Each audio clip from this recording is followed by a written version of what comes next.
Every great story has its hero, someone who steps up, faces impossible odds, and embarks on a transformative journey that we get to follow. But there's one ingredient that often gets overlooked when creating our characters. One that I feel confident most people would argue they did not forget, and in fact is integral to their character as a whole. And that ingredient is a core character flaw. Now, I'm sure that anyone who creates a character religiously immediately finds it ridiculous to assume that they had overlooked the flaw. After all, for many writers, role players, and dungeon masters, it's literally the first thing that gets developed. However, I find the flaw is a lot more complex and a lot more incredibly motivating for an entire story than most people give it credit for. See, a flaw is the crack in a character's armor, the imperfections that make them relatable, memorable, and most importantly, human. But flaws do more than simply make a character interesting. They drive the story, they deepen the stakes, and they create emotional resonance. But here's the question. What if the very thing that makes a character weak isn't something to actually overcome? What if what makes a character's journey compelling is what forces them to accept, embrace, and love that very flaw? Well, let's talk about it. But before we fully get into the video, let me go ahead and take a second to introduce a name that should be no stranger to this channel, Only Crits, and their new Kickstarter, the Class Dice. Each pastel sharp edge set is crafted to perfectly match one of the 12 iconic D&D 5e classes. From the Paladin to the Enigmatic Warlock, these dice embody the spirit of your favorite characters. And let's not forget the unique class-specific icons, precision-engineered edges, and, well, they're meant to roll well. Well, okay, they're not balanced. I'm not saying they're weighted. They roll well. They are built to roll at a proper...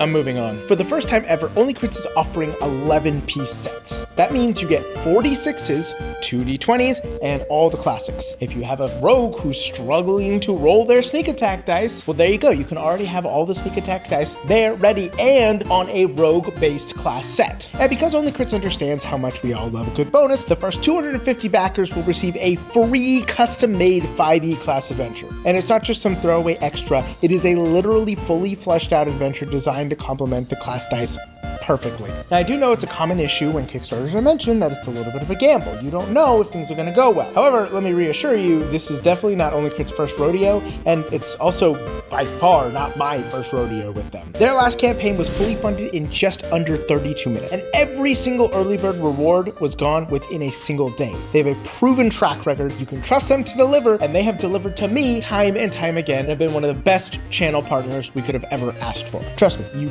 don't want to miss out, because let's be honest, your character deserves the best. And so do you. The Kickstarter is live right now, and the first 250 backers will receive that free custom-made class adventure, so go now so that you can claim that, and then, come back to the video and support me as well. Okay, thanks. Back to the video. Bye.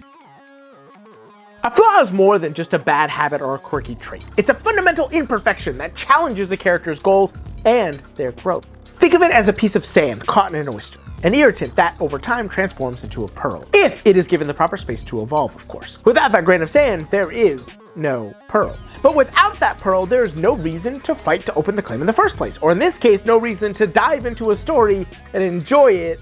Huh? Okay, that analogy kind of got away from me. In storytelling, a flaw often manifests as an internal belief. See, a flaw begins as an internal belief about the world that, within the context of the story, is ultimately considered wrong. Now, it being wrong is actually genuinely up to the author or the player character or the player or the dungeon master, who's ever in charge of the narrative. However, the character does not realize that this flaw, or they perhaps outright refuse to realize it, is wrong. It's fundamentally incorrect about the world around them. This belief then informs behavioral patterns because of that, which then manifests as symptoms of an internal conflict. For example, an internal belief could be everyone in the world secretly has an agenda to harm others for their own gain, no matter how good they seem. And your character genuinely, honestly believes that fact. And so this would lead to a behavioral pattern that is based on that core belief. Because of this, because they believe that everybody genuinely has an agenda that is to get people, to hurt them, they now are an intentional isolationist. They have a social awkwardness due to a lack of experience in social settings, and they have a strong desire to control their own environment in order to prevent intrusion. This could manifest as many things, such as agoraphobia, the fear of leaving the house. You're so convinced that everybody in the world wants to harm you that now you have built your life around this. You have created these behavioral patterns that then inform what will eventually be your character's core flaw.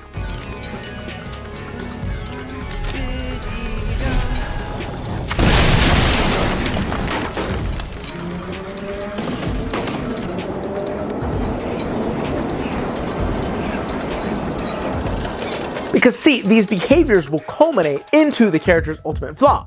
It will become an inability to let anybody else in emotionally. By tying flaws to deeply held beliefs, their presence becomes both more authentic and also a lot more impactful, if you consider it in the right ways. What makes a flaw so compelling is how it mirrors the struggles we face in our own lives. It's the gap between who we are and who we want to be. And watching characters navigate that gap keeps us and the audience, or the other players at the table, invested. With this understanding in mind, determining a character's flaw becomes a process of reverse engineering. By backtracking and uncovering the internal belief that gave rise to the flaw, you create a foundation for natural character development.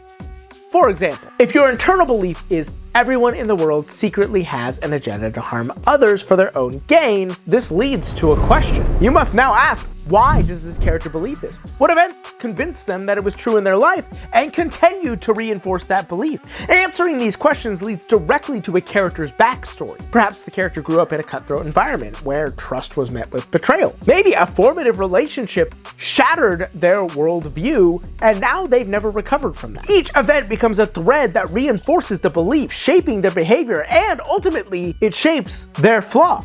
This approach makes your backstory feel alive because it mirrors how real people operate. Beliefs form based on experiences, behaviors emerge from those beliefs, and flaws manifest as the culmination of that process. The flaw is not the end-all be-all of what is wrong with your character. Instead, it is merely the foremost symptom of the core belief that has led to that flaw being created. And then, moving forward, it becomes incredibly easy to write, play, or develop these characters as the main story progresses because you have a fundamental understanding of the character and can keep an eye out for one simple question. Are the events of the story reinforcing my character's core beliefs? Or is it contradicting it? Truthfully, this is why I say that so many people underestimate the power of a flaw. If used correctly, the flaw becomes the basis for an entire story.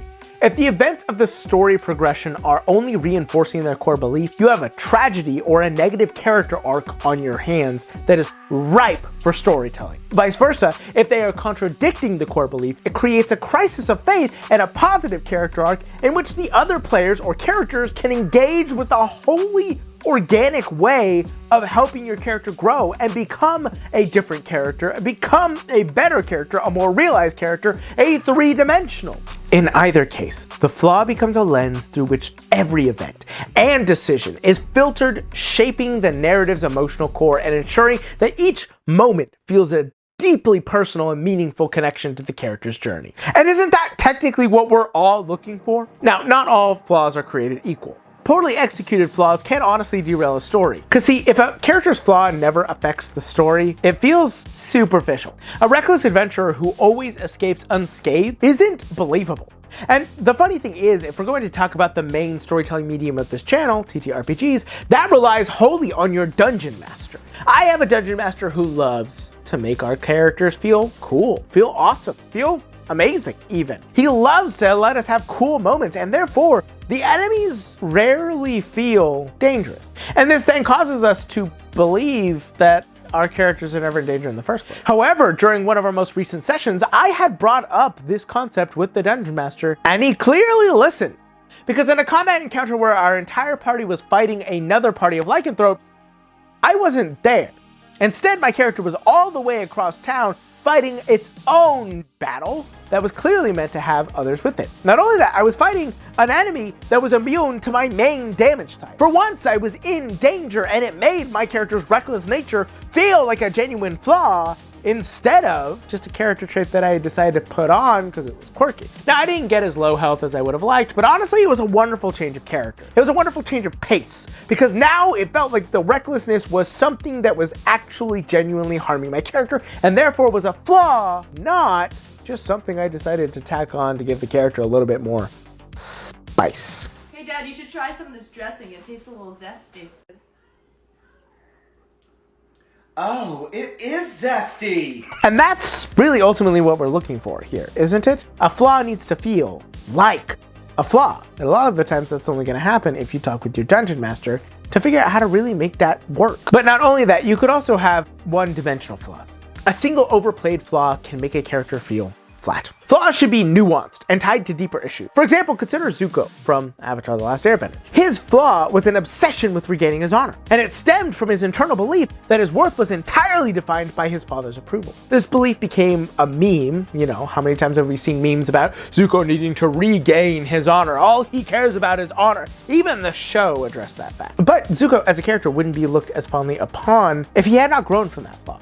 It was one-dimensional at first, but it did evolve and grow, and he became a three-dimensional character because the flaw was not the end-all be-all. It was the internal belief. The internal belief was he needed to have his father's approval. That was the belief. He was worth nothing if he did not have the approval of those who were his family. Over time, he learned that that was not true. What really mattered was the approval of the people who actually cared about him.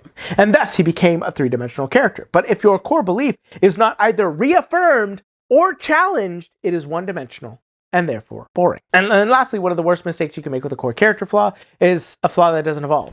A static flaw becomes tiresome. Even if the character doesn't fully overcome their flaw, their relationship to it should change. I would argue that Zuko never really did fully overcome his flaw. He still believed that the only thing that mattered was people's opinions of him. And I believe that his internal belief that his value stemmed from what other people thought about him remained with him till the end. But that's not a bad thing. It changed. It grew. It evolved. Which then leads us to our final point when it comes to character flaws and using them to create truly interesting characters.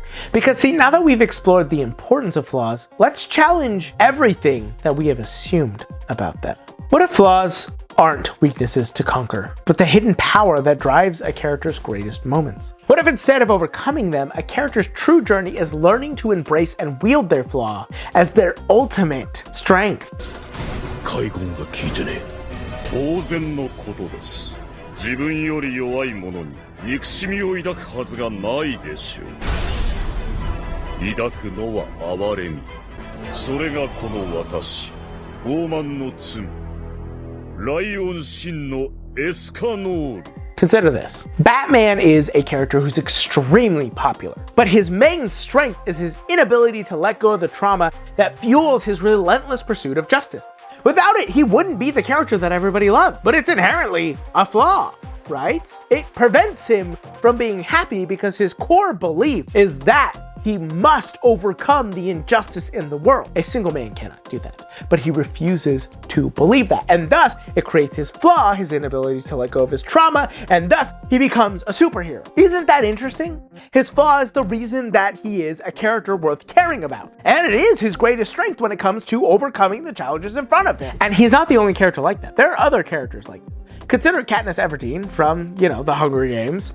Katniss is defiant to a fault. It is her flaw that she's defiant. She gets herself in trouble many times. She gets her family in trouble many times. But it is also that defiance that causes her to do everything she does to overturn the system in front of her. And it is that defiance that ultimately causes her to repeat the mistakes of the people before her because she refuses to let it go.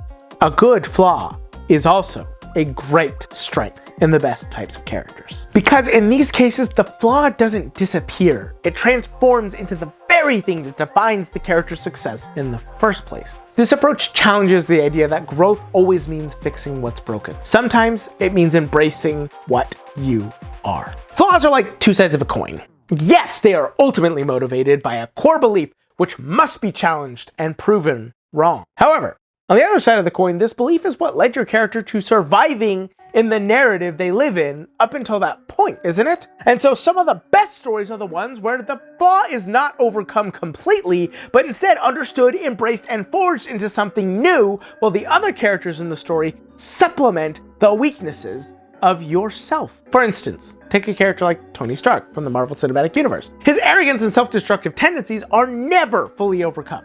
He remains brash and self-assured until the very end. However, through his relationships with characters like Peter Parker, his flaws are tempered, and his self-centered nature evolves to eventually lead him to committing a self-sacrifice. That's what makes the final act in Endgame so powerful. It's his flaw that ultimately becomes the foundation of his heroism. Truthfully, at the heart of every great story is a truth. The drive for perfection isn't always what makes us human. Our flaws are. They're the cracks that let the light in, the sand that creates the pearl, the threads that bind our heroes together.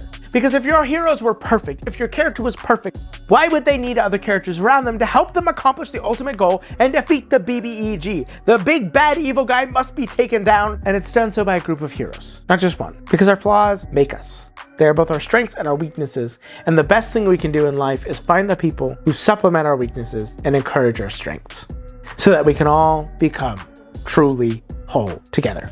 So the next time you sit down to write a character or play one in a campaign, don't ask yourself how they'll overcome the flaws. Instead, ask how those flaws will shape the journey for better or worse. Because in the end, it's not about being flawless. It's about finding a meaning in the mess.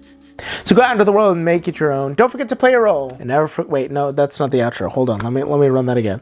So go out into the world, don't forget to make it your own, and never forget to play a role. And listen to my wife as she gives the call to action.